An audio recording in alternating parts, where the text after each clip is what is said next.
আসসালামু আলাইকুম প্রিয় দর্শক, আমি হাসিব মারজান আপনাদের সবাইকে আমন্ত্রণ জানাচ্ছি চ্যানেল আই সংবাদে। আর বিস্তারিত সংবাদের শুরুতেই জানিয়ে দিচ্ছি সুপারফ্রেশ ফর্টিফাইড সয়াবিন তেল সংবাদ শিরোনামগুলো। শেখ হাসিনার নামে আরও 2টি হত্যা মামলা। হাসিনা সহ 10 জনের বিরুদ্ধে মানবতা বিরোধী অপরাধের অভিযোগে তদন্ত শুরু।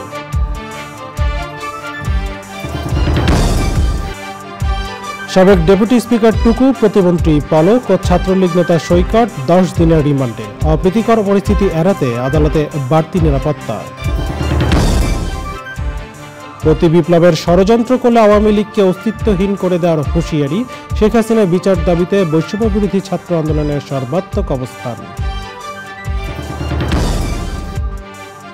অন্তর্বর্তী সরকারের উপদেষ্টা পরিষদে যুক্ত হচ্ছেন আরও 4 জন। শুক্রবার বিকেল 4টায় বঙ্গভবনে শপথ নেবেন তারা। 15 আগস্টে টুঙ্গিপাড়া ও বনানী কবরস্থানে শ্রদ্ধা নিবেদন। বঙ্গবন্ধু শেখ মুজিবুর রহমানকে রাজনীতির ঊর্ধ্বে রাখার আহ্বান। এবং ঋতু পরিবর্তনে রং বেরঙের ফুলের আবির্ভাব ঘটে প্রকৃতিতে। সৌন্দর্য বাড়ানো ছাড়াও ভূমিকা রাখে উদ্ভিদের বংশবৃদ্ধিতে।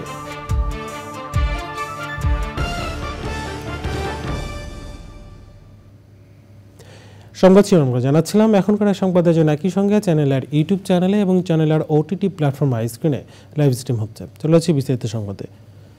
সাবেক প্রধানমন্ত্রী শেখ হাসিনার বিরুদ্ধে ঢাকার চিফ মেট্রোপলিটন ম্যাজিস্ট্রেট আদালতে আরও 2টি হত্যা মামলা দায়ের হয়েছে।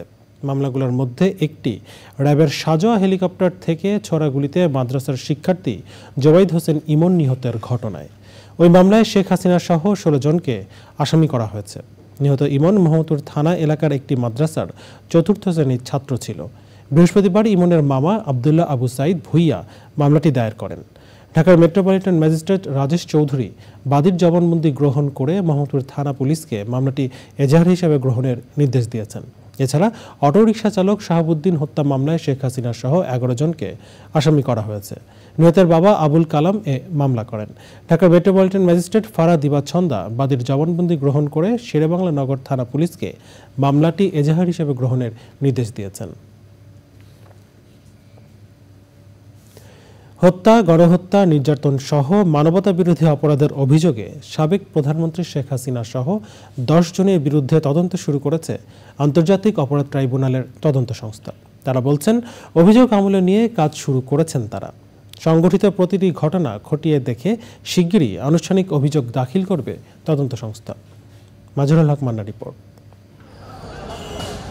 কোটা সংস্কার আন্দোলনের সময় 15 জুলাই থেকে 5 আগস্ট পর্যন্ত হত্যাকাণ্ডের ঘটনায় মানবতা বিরোধী অপরাধের অভিযোগ এনে আন্তর্জাতিক অপরাধ ট্রাইব্যুনালের তদন্ত সংস্থার কাছে বুধবার অভিযোগ জমা দেওয়া হয়। অভিযুক্তরা হলেন সাবেক প্রধানমন্ত্রী শেখ হাসিনা, সাবেক মন্ত্রী ওবায়দুল কাদের, আসাদুজ্জামান খান কামাল, জুনাইদ আহমেদ পলক, মোহাম্মদ আলী আরাফাত, সাবেক আইজিপি চৌধুরী আবদুল্লাহ আল মামুন, র্যাবের সাবেক মহাপরিচালক মোহাম্মদ হারুনার রশিদ সহ 10 জন। তদন্ত সংস্থার অফিসে গিয়ে দেখা যায় তদন্ত কর্মকর্তারা পত্রিকায় প্রকাশিত খবর খতিয়ে দেখছেন। তদন্ত সম্পর্কে জানান তদন্ত দলের প্রধান। ইতিমধ্যে আমরা পেপার ওয়ার্ক শুরু করেছি এবং টিম গঠন করেছি এবং আমাদের ঊর্ধ্বতন অফিসারের শূন্যতা আছে। তারা আসলে আমরা মাঠ পর্যায়ে এটা ব্যাপকভাবে তদন্ত শুরু করব।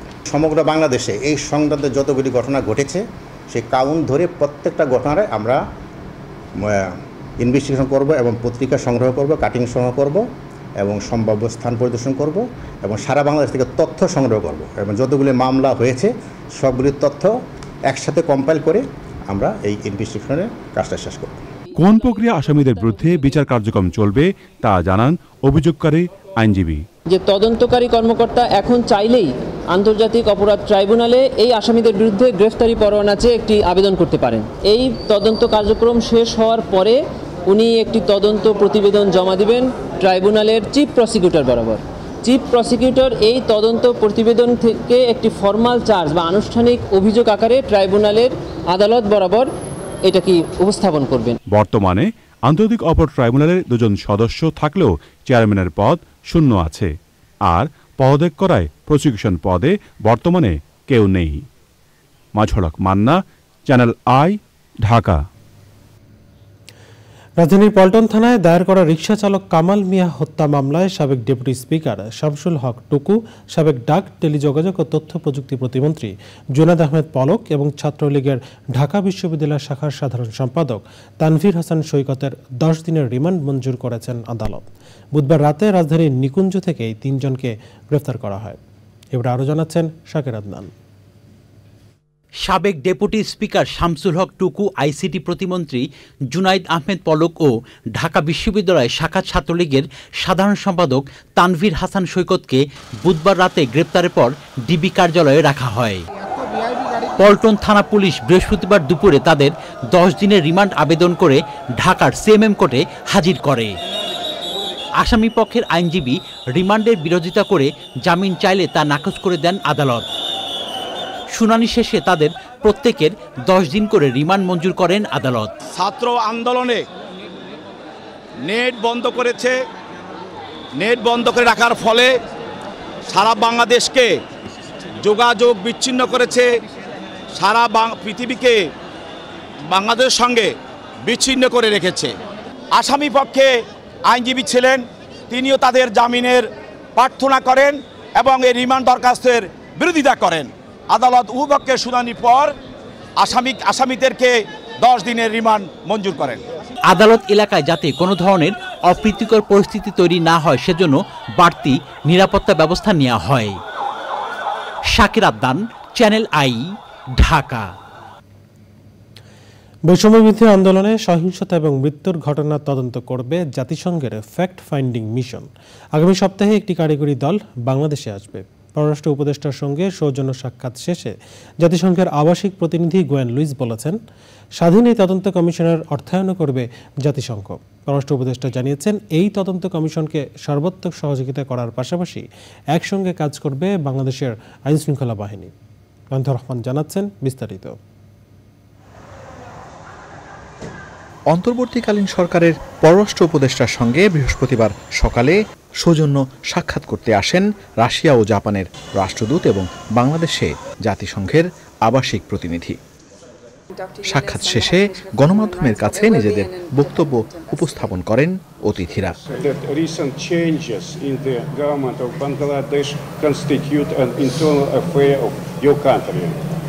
However, we are glad to see that political processes are brought under control and returning to normalcy. Japan will continue its support for Bangladesh's development and prosperity, standing side by side with the transition process to be led by Chief Advisor Dr. Yunus on the interim government. The former Prime Minister Hasina wanted to include UN investigators within the national investigation process. So it was a different proposal. It wasn't agreed at the time by the UN. This is a UN-led, neutral, impartial investigation. We have some technical colleagues who are arriving in country next week, and they will do the initial fact-finding. But the mandate, the details, how the team will work with the government, all still need to be agreed and ironed out. পরে সংক্ষিপ্ত ব্রিফিংয়ে পররাষ্ট্র উপদেষ্টা জানান, বৈষম্য বিরোধী ছাত্র আন্দোলনে হওয়া সহিংসতা আর মৃত্যুর ঘটনার সুষ্ঠু তদন্তে জাতিসংঘকে সহযোগিতা করবে সরকার। যারা এই অপরাধগুলো করেছে এবং যারা হুকুম দিয়েছে তাদেরকে অবশ্যই বিচারের সম্মুখীন করতে হবে এবং সে কাজে জাতিসংঘ সহায়তা করুক, এটা তো আমাদের নীতিগত সিদ্ধান্ত আছে। তারা স্বাধীনভাবে করুক, কিন্তু উনি যদি এখানে ইনভেস্টিগেট করতে যান তার সিকিউরিটির ব্যবস্থাটা হলেও তো দেখতে হবে। কাজেই স্বাধীন যতই হোক না কেন তারপরেও তো আমাদের ইনভলভমেন্ট থাকতেই হবে, কারণ এই সরকারও চায় যে একটা ট্রান্সপারেন্ট একটা ইনভেস্টিগেশন হোক এবং তার ভিত্তিতে আইনগত ব্যবস্থা নিয়ে শাস্তি দেওয়া হোক। কাউকে কিন্তু আরবিট্রারিলি বা সামারি ট্রায়ালের কোনো চিন্তা কিন্তু সরকারের নেই। আমরা অবশ্যই চেষ্টা করবো যেন একদম সম্পূর্ণ নিরপেক্ষ একটা তদন্ত হয় এবং তার ভিত্তিতে এবং গ্রহণযোগ্য সমস্ত পৃথিবীর কাছে। রাশিয়া প্রসঙ্গে পররাষ্ট্র উপদেষ্টা বলেন, তাদের উপর বৈশ্বিক নিষেধাজ্ঞার ভেতরেই যতটা সম্ভব সার্বিক সম্পর্ক চালিয়ে যাবে Bangladesh. Thank you. Rahman, channel I, Dhaka. প্রতি বিপ্লবের ষড়যন্ত্র করলে আওয়ামী লীগকে অস্তিত্বহীন করে দেওয়ার হুঁশিয়ারি দিয়েছেন বৈষম্য বিরোধী ছাত্র আন্দোলনের সমন্বয়করা। রাজধানীর শাহবাগে সর্বাত্মক অবস্থান কর্মসূচিতে তারা বলেন, কোটা সংস্কার আন্দোলনে সব হত্যাকাণ্ড সাবেক প্রধানমন্ত্রী শেখ হাসিনা ও তার দোসরদের নির্দেশেই হয়েছে। আন্তর্জাতিক অপরাধ ট্রাইব্যুনালের মাধ্যমে শেখ হাসিনার বিচার দাবি করেন তারা। রিপোর্ট করছেন শহীদুল্লাহ রাজু। সাবেক প্রধানমন্ত্রী শেখ হাসিনার বিচারসহ 4 দফা দাবিতে সপ্তাহব্যাপী রেজিস্ট্যান্স উইক কর্মসূচির অংশ হিসেবে শাহবাগে বৈষম্য বিরোধী ছাত্র আন্দোলনের সর্বাত্মক অবস্থান কর্মসূচি। সকাল থেকেই রাজধানীর বিভিন্ন পয়েন্ট থেকে শাহবাগে জড়ো হতে থাকে ছাত্রসহ সাধারণ নাগরিক। সমন্বয়করা বলেন, গণ অভ্যুত্থানে ক্ষমতাচ্যুত আওয়ামী লীগ যেন ষড়যন্ত্র করতে না পারে, সেজন্য সবাইকে সতর্ক থাকতে হবে। এই বাংলাদেশে আবার ছাত্র জনতার এই বিপ্লবের বিরুদ্ধে প্রতি বিপ্লব করার চেষ্টা পর্যন্ত আমরা দেখি। আমরা বলে দিচ্ছি, 5ই আগস্ট দেখেছেন, এরপরে যা দেখবেন তা দেখার জন্য ছাত্র জনতার পক্ষ থেকে যা হবে তা দেখার জন্য আপনাদের অস্তিত্ব থাকবে না। বাংলাদেশের নির্বাচন নিয়ে যখন মানুষের কাছে সেখানে আবেদন না করে মোদির কাছে যেখানে আবেদন করে সেখানে আমাদের সার্বভৌমত্বটি প্রশ্নবিদ্ধ হয়। সুতরাং আমরা স্পষ্ট করে দিতে চাই, এই যে ইউএসএ তে বসে আপনি দেশের বিষয়ে সিদ্ধান্ত নেওয়ার আপনার কোনো ধরনের অধিকার নাই। আপনাদের নৌকা অনেক আগে ফুটা হয়ে গিয়েছে। আওয়ামী লীগের রাজনীতির প্রশ্নে তারা বলেন, দোষ স্বীকার করে প্রকাশ্যে ক্ষমা চাইলে আওয়ামী লীগের বিষয়ে সিদ্ধান্ত নেবে জনগণ। আগে বিচার নিশ্চিত হবে, বিচার নিশ্চিত হওয়ার পরে একটা দলের তাকে অ্যাকনোলেজ করতে হবে সে ভুল করেছে, তাকে অ্যাকনোলেজ করার মধ্য দিয়ে, গণক্ষমার মধ্য দিয়ে পরবর্তীতে রাজনৈতিক শুদ্ধাচারে যদি মানুষ তাদেরকে গ্রহণ করে সেটি বিবেচনা সাপেক্ষ। সবাইকে বিচারের আওতায় আসতে হবে এবং এই 16 বছরে মানুষের উপর যে অত্যাচার করেছে, নির্যাতন করেছে, তার হিসাব দিতে হবে। আগে তার জন্য শাস্তি পেতে হবে, তারপর জনগণ নির্ধারণ করবে সে নির্বাচনে দাঁড়াতে পারবে নাকি পারবে না। কেন্দ্রীয় কর্মসূচির অংশ হিসেবে পাবনায় গণঅবস্থান, বরিশাল ঢাকা মহাসড়ক অবরোধ, চট্টগ্রামের নিউ মার্কেট মোড়ে অবস্থান, ময়মনসিংহে বিক্ষোভ মিছিল ও সমাবেশ, রাজশাহীর সাহেববাজার 0 পয়েন্টে সমাবেশ সহ সারা দেশে বিক্ষোভ করেছে বৈষম্য বিরোধী ছাত্র আন্দোলন। Shahidullah Raju, channel I, Dhaka. গত 5ই আগস্ট সরকার পতনের দিনে কুমিল্লায় সহিংসতায় আহত আইনজীবী আবুল কালাম মারা গেছেন। ছাত্র আন্দোলনে অংশ নেয় ওই আইনজীবী বিজয় মিছিল থেকে বাসায় ফেরার পথে সন্ত্রাসীদের গুলিতে গুরুতর আহত হয়ে হাসপাতালে চিকিৎসাধীন ছিলেন। বিস্তারিত জানাচ্ছেন পরাগাজী। কুমিল্লার অ্যাডভোকেট আবুল কালাম বৈষম্য বিরোধী ছাত্র আন্দোলনে সক্রিয়ভাবে অংশ নিয়েছিলেন। 5ই আগস্ট শেখ হাসিনা সরকারের পতনের পর বিজয় মিছিলে অংশ নিয়েছিলেন।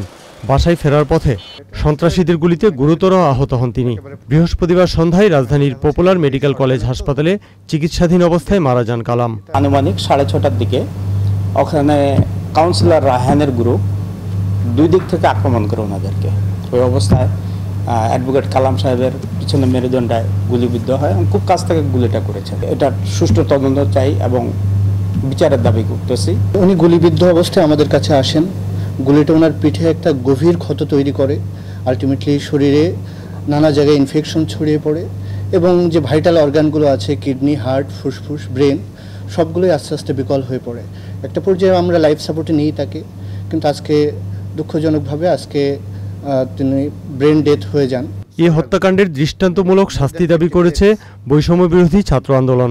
আমরা সকলে দেশবাসী এবং আমরা ছাত্ররা, উনি অন্যতম একজন অ্যাডভোকেট বলতে পারেন, একমাত্র শহীদ অ্যাডভোকেট এখনো অবধি যিনি ছাত্র আন্দোলনের সাথে সরাসরি যুক্ত ছিলেন এবং আমরা ছাত্ররা এবং দেশবাসী সবাই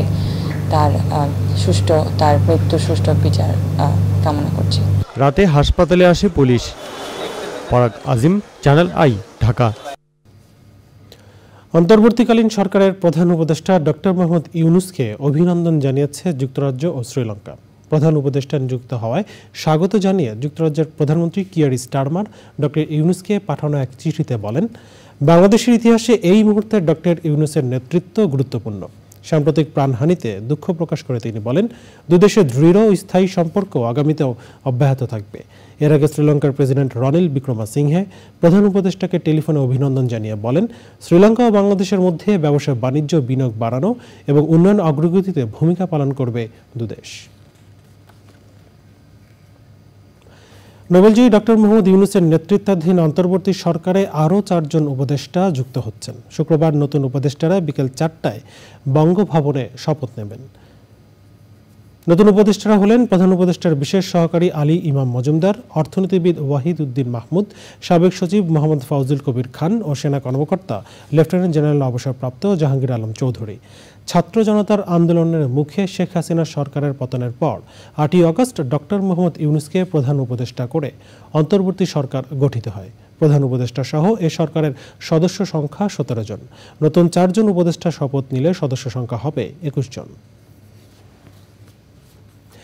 বিএনপি বলেছে ঐক্যবদ্ধভাবে আওয়ামী লীগের ষড়যন্ত্র রুখে দিতে হবে। রাজধানীর নয়াপল্টনে কেন্দ্রীয় কার্যালয়ের সামনে অবস্থান কর্মসূচিতে দলের নেতারা এসব কথা বলেন। তারা বলেন, যতক্ষণ এই অন্তর্বর্তী সরকার গণতন্ত্রের পক্ষে আছে, বিএনপিও তার সঙ্গে থাকবে। আর জানাচ্ছেন রাহুল রায়। সারা দেশের মতো রাজধানীর বিভিন্ন স্থানে অবস্থান কর্মসূচি পালন করেছে বিএনপি এবং অঙ্গ ও সহযোগী সংগঠনগুলো। মিরপুরে অবস্থান কর্মসূচি পালন করে যুবদল। পান্থপথে অবস্থান কর্মসূচিতে ছিলেন বিএনপির নির্বাহী কমিটির সদস্য তাবিত আওয়াল ও সাইফুল আলম নীরব।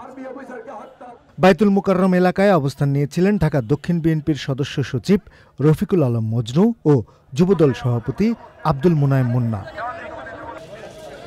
কালভার্ট রোডে অবস্থান কর্মসূচির পর পুলিশের গুলিতে নিহত এক রিকশা চালকের পরিবারের সদস্যদের দেখতে যান দলের সিনিয়র যুগ্ম মহাসচিব রুহুল কবির রিজভী। বিকেলে নয়াপল্টনে কেন্দ্রীয় কার্যালয়ের সামনে অবস্থান কর্মসূচিতে অংশ নেন দলের মহাসচিব সহ সিনিয়র নেতারা। বিএনপি গত 15 বছর 16 বছরে যে মূল্য দিয়েছে গণতন্ত্রকে পুনরুদ্ধার করার জন্য, এটা পৃথিবীর ইতিহাসে ছিল। বাংলাদেশের সবাই বাংলাদেশী নাগরিক, যে হিন্দু, মুসলমান, বৌদ্ধ, খ্রিস্টান, আমরা সবাই মিলে একসাথে 1971 সালে স্বাধীনতা যুদ্ধ করেছি, দেশ স্বাধীন করেছি। এটা আমাদের সরকার, এটা হচ্ছে প্রধানের সরকার, আন্দোলনের ফসল।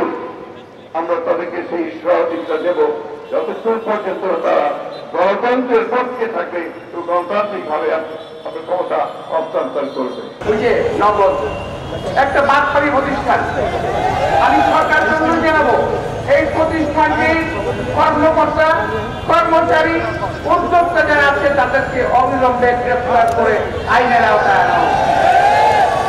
এই এরা এত টাকা অতি প্রথম সময়ে বিদেশে পাচার করেছে, যা তাদের হিসাবের বাইরে। লালবাগে অবস্থান কর্মসূচি পালন করেন বিএনপি নেতারা। কেন্দ্রীয় শহীদ মিনারে অবস্থান কর্মসূচি ছিল ছাত্রদলের। Rahul Roy, channel I, Dhaka. 15 August Bangabandhu Sheikh Mujibur রহমানের শাহাদাত বার্ষিকীতে রাজধানীর ধানমন্ডি 32 নম্বরের বাড়িতে শ্রদ্ধা নিবেদন করতে গেলে বাধা দেয় কিছু মানুষ। বনানীতে বঙ্গবন্ধুর পরিবারের সদস্যদের কবর জিয়ারত করেন আওয়ামী লীগের অঙ্গ সংগঠনের নেতাকর্মীরা। গোপালগঞ্জের টুঙ্গিপাড়া ও নারায়ণগঞ্জে বঙ্গবন্ধুর প্রতি শ্রদ্ধা নিবেদন করা হয়। রিপোর্ট করছেন ইফতেখার উদ্দিন। ধানমন্ডি 32 নম্বর সড়কের বঙ্গবন্ধু শেখ মুজিবুর রহমান স্মৃতি জাদুঘরের আশেপাশের এলাকায় বৃহস্পতিবার সকাল থেকেই অবস্থান নেন অনেকে। সকালে শ্রদ্ধা জানাতে আসারা তাদের বাধার মুখে পড়েন।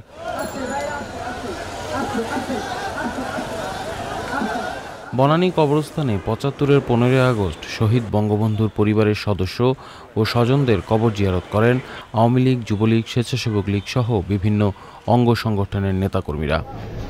নারায়ণগঞ্জে বঙ্গবন্ধু শেখ মুজিবুর রহমানের শাহাদাত বার্ষিকীতে কর্মসূচি পালন করেন আওয়ামী লীগের নেতাকর্মীরা। টুঙ্গিপাড়ায় বঙ্গবন্ধুর কবর জিয়ারতের পাশাপাশি সমাধিতে শ্রদ্ধা জানান গোপালগঞ্জের আওয়ামী লীগ নেতাকর্মীরা।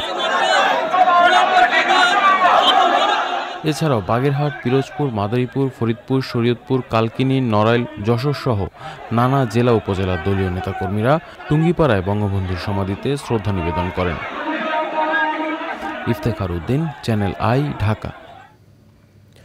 আলোচিত ব্যবসায়ী এস আলমের পরিবারের সম্পদের খোঁজে নেমেছে জাতীয় রাজস্ব বোর্ড এনবিআর। এর মধ্যে তার স্ত্রী, ভাই সহ পরিবারের সব সদস্যের ব্যাংক লেনদেনের তথ্য চেয়ে ব্যাংক ও আর্থিক প্রতিষ্ঠানে চিঠি পাঠিয়েছে সংস্থাটি। এনবিআরের কর অঞ্চল 15-এর কমিশনার আহসান হাবিবের সই করা চিঠির মাধ্যমে ব্যাংক সহ 91টি প্রতিষ্ঠানের কাছে তাদের তথ্য চাওয়া হয়েছে। নিজ নামে পরিচালিত অ্যাকাউন্টের পাশাপাশি তাদের মালিকানাধীন কোম্পানি ও ব্যবসা প্রতিষ্ঠানের লেনদেনের তথ্য জানাতে বলা হয়েছে। এস আলমের স্ত্রী ফারজানা পারভিন, মা চেমনারা বেগম এবং ভাই আবদুল্লাহ হাসানের ব্যাংক হিসাব তলবের পাশাপাশি তাদের পিতামাতা, স্ত্রী, ছেলে মেয়ে বা বোনের যৌথ নামে অথবা ব্যবসা প্রতিষ্ঠানের নামে থাকা ব্যাংক হিসাবের তথ্য তলব করা হয়েছে। এছাড়া তাদের নামে থাকা ক্রেডিট কার্ড, জাতীয় সঞ্চয় অধিদপ্তর ও ডাক বিভাগের কাছে থাকা হিসাবের তথ্যও চেয়েছে কর বিভাগ। ঋতু পরিবর্তনের সাথে সাথে সারা দেশে রং বেরঙের বিভিন্ন ফুলের আবির্ভাব ঘটে, যা বাংলার প্রকৃতিকে আরও রাঙিয়ে তোলে। এই সাজ বদলের পালায় বাংলাদেশের প্রকৃতি থাকে চিরসজীব ও বৈচিত্র্যময়। সৌন্দর্য বৃদ্ধি ছাড়াও উদ্ভিদের বংশবৃদ্ধিতে প্রধান ভূমিকা রাখে ফুল। তবে বিভিন্ন কারণে বাংলার প্রকৃতির নান্দনিক এই ফুলগুলো বিপন্নপ্রায়। ঋতু বৈচিত্র্যে বাংলার ফুল নিয়ে দেখুন সাবরিনা হাসানের প্রতিবেদন।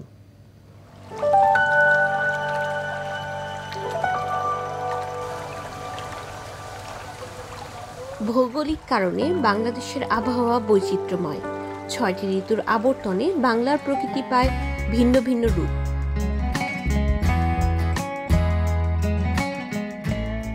প্রচণ্ড দাবদাহ আর ঝড় বৃষ্টির দানবীয় মূর্তি নিয়ে গ্রীষ্মকাল এলেও কৃষ্ণচূড়া, জারুল, হিজল, গোলাপ, সোনালু ফুলের ছোঁয়ায় প্রকৃতিতে নতুন রঙের সঞ্চার ঘটে। বর্ষা আসে এক প্রশান্তির বার্তা নিয়ে। প্রকৃতির মলিনতা দূর হয়ে গাছে গাছে আসে রং বেরঙের ফুল। কদম, কেয়া, কামিনী, জুঁই, টগর, বেলি, শাপলা, পদ্মসহ নাম না জানা বিভিন্ন ফুলে ভরে ওঠে বাংলার পথ মাঠ। ময়ূরকণ্ঠী নীল আকাশ আর শ্বেতশুভ্র কাশফুল নিয়ে বাংলার প্রকৃতিতে স্নিগ্ধ কোমল রূপে হাজির হয় শরৎকাল। ছাতিম, কামিনী ও শিউলি ফুলের মিষ্টি সৌরভে মোহনীয় হয়ে ওঠে চারপাশ। গন্ধরাজ, মল্লিকা, শিউলি, কামিনী, রাজ অশোক সহ বিভিন্ন ফুলে বৈচিত্র্যময় হয়ে ওঠে হেমন্ত। এরপর হিমেল হাওয়া আর ঘন কুয়াশার চাদর জড়িয়ে আসে শীতকাল। গোলাপ, সূর্যমুখী, ডালিয়া, গাঁদা, জুঁই, চামেলি, বেলি ফুলের সৌন্দর্যে প্রকৃতি সেজে ওঠে ভিন্ন রূপে। শীতের শীর্ণতাকে ছাপিয়ে যায় দিগন্ত বিস্তৃত হলুদ সরিষা ফুলের ক্ষেতের মোহনীয় সৌন্দর্য। শীতের শুষ্ক প্রকৃতি বসন্তে যেন প্রাণ ফিরে পায়। গাছে গাছে মাধবী, চাপা, নাগেশ্বর, পলাশ, শিমুল সহ বিভিন্ন ফুল ফোটে, পাখি ডাকে। রয়েছে বেশ কিছু অর্কিড ও বুনো ফুল। ঋতুভিত্তিক এসব ফুল ছাড়াও বছর জুড়ে জবা, নয়নতারা, রঙ্গন সহ বেশ কিছু ফুল দেখা যায় বাংলার প্রকৃতিতে। বনভূমি ধ্বংস, বিভিন্ন ফুলের উদ্ভিদ কেটে ফেলার কারণে প্রকৃতি থেকে হারিয়ে যাচ্ছে এসব ফুল। এতে ফুলের উপর নির্ভরশীল কীটপতঙ্গ পড়ছে খাদ্য সংকটে। বাধাগ্রস্ত হচ্ছে উদ্ভিদের পরাগায়ন প্রক্রিয়া। বৈচিত্র্যময় এসব ফুল টিকে থাকলে একদিকে যেমন পরিবেশের ভারসাম্য বজায় থাকবে, অন্যদিকে বছর জুড়েই মনোমুগ্ধকর ও বর্ণিল থাকবে বাংলার প্রকৃতি।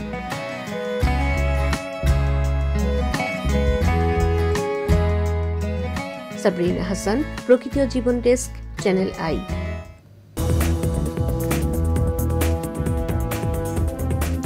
বিরতির পর আবার আমন্ত্রণ চ্যানেল আই সংবাদে। যেসব সিটি কর্পোরেশন এবং পৌরসভার মেয়র অফিস করছেন না, তাদের বিষয়ে তথ্য সংগ্রহ শুরু করেছে এলজিআরডি মন্ত্রণালয়। পর্যালোচনা শেষে তাদের বিষয়ে সিদ্ধান্ত নেওয়া হবে বলে জানিয়েছেন এলজিআরডি উপদেষ্টা এএফ হাসান আরিফ। সচিবালয়ে সাংবাদিকদের তিনি আলো বলেন, ওয়াসার সাবেক এমডি তাকসিম এ খানকে ঘিরে দুর্নীতি চক্র গড়ে ওঠার অভিযোগ খতিয়ে দেখা হবে। নির্বাচন কমিশন আইন খতিয়ে দেখে সংস্কারের উদ্যোগ নেওয়া হবে বলেও তিনি জানান।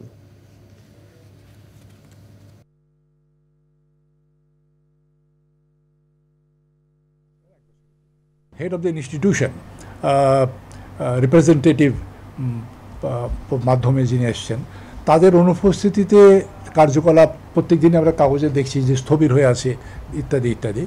সেটাকে চলমান করার জন্য প্রাথমিকভাবে তো আমরা দায়িত্ব দিয়ে দিয়েছি। ওই বিষয়টা আপাতত সলভ হলো।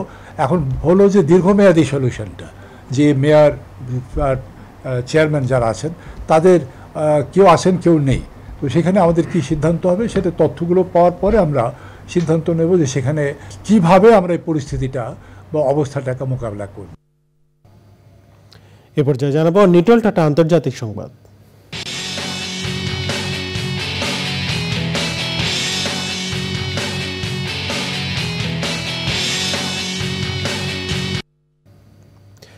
নানা আনুষ্ঠানিকতায় ভারত জুড়ে উদযাপিত হচ্ছে ৭৮তম স্বাধীনতা দিবস। এ উপলক্ষে দিল্লির লালকেল্লা চত্বর থেকে জাতির উদ্দেশ্যে ভাষণে প্রধানমন্ত্রী নরেন্দ্র মোদী বলেছেন, বাংলাদেশের সনাতন ধর্মাবলম্বী ও সংখ্যালঘুদের নিরাপত্তা নিয়ে ১৪০ কোটি ভারতবাসী উদ্বেগে আছে। বিস্তারিত আল মুকসিদের রিপোর্টে। নানা আনুষ্ঠানিকতার মধ্য দিয়ে ভারত জুড়ে উদযাপিত হচ্ছে ৭৮তম স্বাধীনতা দিবস। দিল্লির লালকেল্লা চত্বরে ভারতের স্বাধীনতা সংগ্রামীদের প্রতি শ্রদ্ধা জানান প্রধানমন্ত্রী নরেন্দ্র মোদী। পরে স্বাধীনতা দিবসে জাতির উদ্দেশ্যে দেয়া ভাষণে মোদী বলেন, শতবর্ষের দাসত্বের বিরুদ্ধে সংগ্রামের মধ্য দিয়ে কাঙ্ক্ষিত স্বাধীনতা পেয়েছে ভারতবাসী। ভাষণে বাংলাদেশের সনাতন ধর্মাবলম্বী ও সংখ্যালঘুদের নিরাপত্তা নিয়ে ১৪০ কোটি ভারতবাসী উদ্বেগে আছে বলে উল্লেখ করেন মোদী। बांग्लादेश में जो कुछ भी हुआ है उसको लेकर पड़ोसी देश के नाते चिंता होना मैं इसको समझ सकता हूं। मैं आशा करता हूं कि वहां पर हालात जल्द ही सामान्य होंगे। खास करके 140 करोड़ देशवासियों की चिंता कि वहां हिंदू, वहां के अल्पसंख्यक, उस समुदाय की सुरक्षा सुनिश्चित हो। চলতি বছর লোকসভা নির্বাচনে তৃতীয়বারের মতো প্রধানমন্ত্রী নির্বাচিত হওয়ার পর টানা 11 বার স্বাধীনতা দিবসে ভাষণ দিলেন মোদী। আল মুকসিদ, চ্যানেল আই। আফ্রিকার দেশগুলোতে নতুন করে প্রাণঘাতী ভাইরাস মাঙ্কি পক্স বা এমপক্স ছড়িয়ে পড়েছে। চলতি বছর শুধু আফ্রিকাতেই ৫০০ জনের মৃত্যু হয়েছে। বিশ্বব্যাপী জনস্বাস্থ্যের জন্য হুমকি বিবেচনায় সতর্কতা জারি করেছে বিশ্ব স্বাস্থ্য সংস্থা। এ নিয়ে দ্বিতীয়বারের মতো মাঙ্কি পক্স নিয়ে সতর্কতা জারি করল সংস্থাটি। এর আগে ২০২২ সালে মাঙ্কি পক্স বৈশ্বিকভাবে জনস্বাস্থ্যের জন্য হুমকি হতে পারে বলে সতর্ক করেছিল WHO। মাঙ্কি পক্স একটি ভাইরাসজনিত রোগ। ভাইরাসটি গুটি বসন্ত রোগের ভাইরাসের মতো একই গোত্রের, কিন্তু কম মারাত্মক। বিশেষজ্ঞদের মতে আফ্রিকার বাইরে এই রোগে সংক্রমিত হবার সম্ভাবনাও কম। আইস্ক্রিন সাংস্কৃতিক সংবাদ।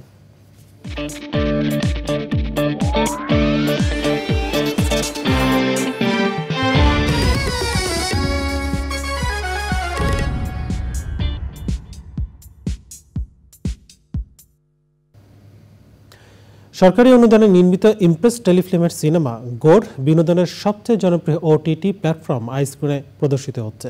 11টি বিভাগে জাতীয় চলচ্চিত্র পুরস্কার পাওয়া গোর সিনেমাটি বাংলা ও ইংরেজি ভাষায় নির্মাণ করেছেন গাজী রাকায়েত। একজন গোর খোদকের জীবনের গল্প নিয়ে নির্মিত এই সিনেমায় প্রধান চরিত্রে অভিনয় করেছেন গাজী রাকায়েত। এছাড়াও অভিনয় করেছেন মামুনুর রশিদ, দিলারা জামান, SM মহসিন, মৌসুমী হামিদ, সুষমা সরকার, দীপনিতা মার্টিন, শামীমা তুষ্টি সহ অন্যরা।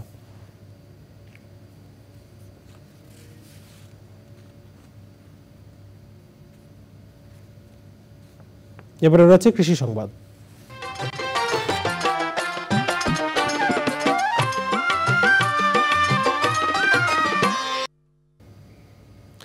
ভোলায় এবার আখের ভালো ফলন হয়েছে। সাথী ফসল হিসেবে আলু করে দ্বিগুণ লাভ করেছেন কৃষক। চলছে পাইকারদের কাছে বিক্রি ও কাটার ধুম। ভালো দাম পেয়ে খুশি চাষিরা। ভোলার প্রতিনিধি হারুন রশিদের তথ্য, ভিডিওচিত্রে আল মুকসিদের রিপোর্ট। কৃষি বিভাগের হিসেবে ভোলায় এবার 500 হেক্টর জমিতে আখের চাষ হয়েছে। লাভ বেশি হয় প্রতিনিয়ত কৃষিজীবীরা আখ চাষে ঝুঁকছে। আখের সাথে সাথী ফসল হিসেবে আলু করে দ্বিগুণ লাভ করছেন তারা। সহযোগিতা করছে কৃষি বিভাগও। আখ চাষের যদিও দীর্ঘমেয়াদী একটি ফসল, তবে সুবিধা হলো 2 সারি আখের মাঝখানে আলু, মরিচ, রসুন, পেঁয়াজ এগুলি সাথী ফসল এবং আন্তঃফসল হিসেবে চাষ করে কৃষক লাভবান হচ্ছে। ইতোমধ্যে আখের পাইকাররা ক্ষেত কেনা শুরু করেছেন। প্রতি শতাংশ আখের ক্ষেত বিক্রি হচ্ছে 3000 টাকা করে। 80% আখ করে মনে করেন বেচা নামছে আমের 70% 3000 করে বেচছি, 2,40,000 যাই, মানে শতাংশ হিসেবে 80 করে যায়, 20 করে যায়। মনে করেন 8 করা জমি আখ করতে যায় আমার প্রায় 80,000 টাকার মতন খরচ গেছে। আমি মোটামুটি 1.5 লাখ টাকা ব্যস্ত থাকলে মোটামুটি আমার খরচপাতি সব আইব এই ধরনের আশা করি। এই আলুর ভিতরে আমি আগ করছি, আগ করার পরে এই আগ আপনার 12,000 টাকা করা, আমি 9 করা জমি আগ করছি। আমরা এই যে আলু করি, আমাদের আলু ওই ক্ষেত থেকে কিনে নিয়ে যায়, আমরা কোনো না বাজার পাইকারি বাজার নিয়ে ব্যস্ত হয় না, আমার ক্ষেতে তো নিয়ে যায়। একই জমিতে আলুর সাথে আখ চাষ করায় খরচ কম হচ্ছে চাষিদের। আল মুকসিদ, চ্যানেল আই। এখন দেখবেন প্রকৃতি সংবাদ।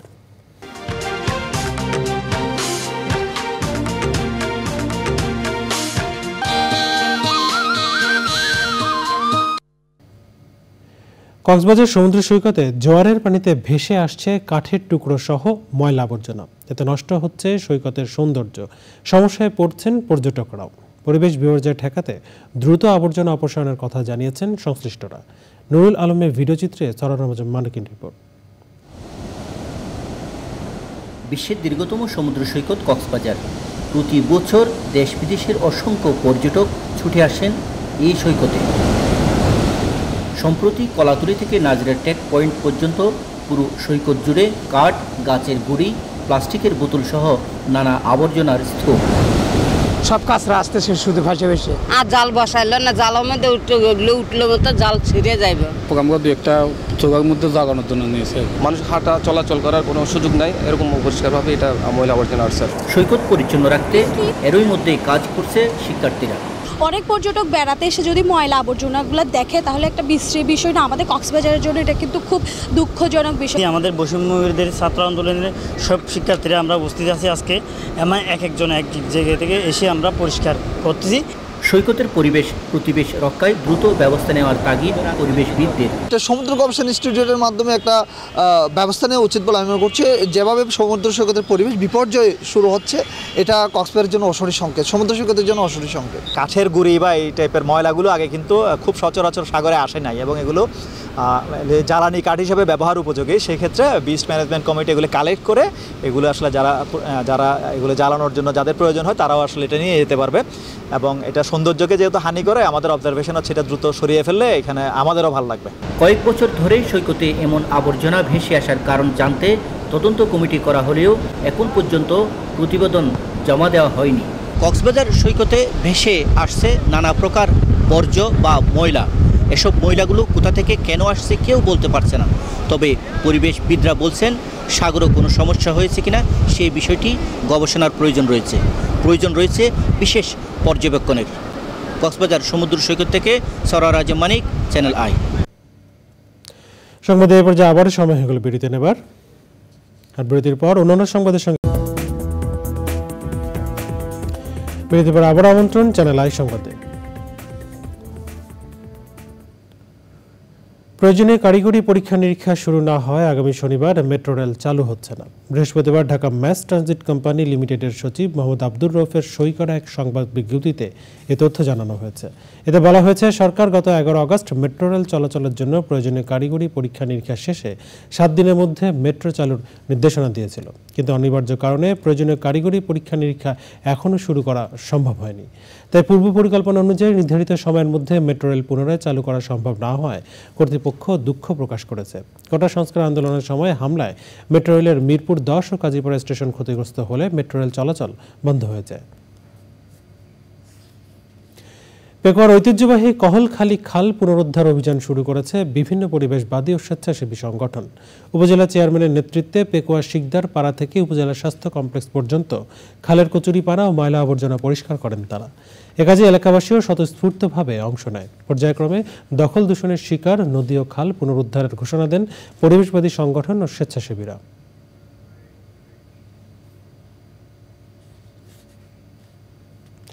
সংবাদে এ পর্যায়ে আরও একবার সময় হয়ে গেল বিরতি নেবার, আর বিরতির পর অন্যান্য সংবাদের সঙ্গে খেলার খবরে ফিরে এলাম। বিরতির পর স্বাগত আরও একবার চ্যানেল আই সংবাদ। গণহত্যার দায়ে শেখ হাসিনার ফাঁসি সহ 4 দফা দাবিতে চট্টগ্রামে বৈষম্য বিরোধী ছাত্র আন্দোলন সপ্তাহব্যাপী রেজিস্ট্যান্স উইক কর্মসূচি পালন করছে।